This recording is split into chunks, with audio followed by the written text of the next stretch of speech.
Winasak din ng Bagyong Egay ang maraming tanim na gulay sa La Trinidad sa Benguet. Agad tumulak doon ang GMA Kapuso Foundation para maghatid ng tulong sa 800 pamilya. Nakapamigay na rin ng tulong sa mga binagyo sa Vigan at Bantay sa Ilocos Sur.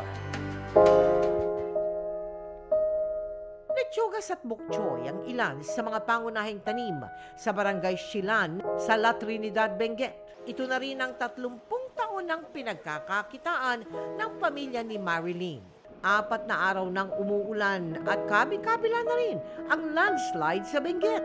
At dahil malabo ng makaani ang ilang magsasaka, naapektuhan na ang presyo ng mga gulay, maging sa bagsakan ng gulay.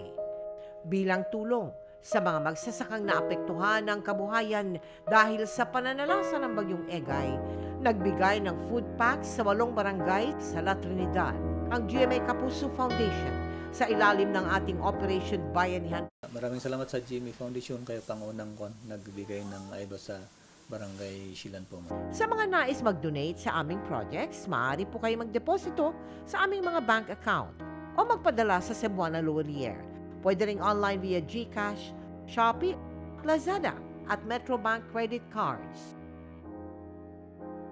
Good news mga kapuso! Maaari niyong mapanood ang 24 oras at iba pa naming mga newscast sa aming YouTube channel.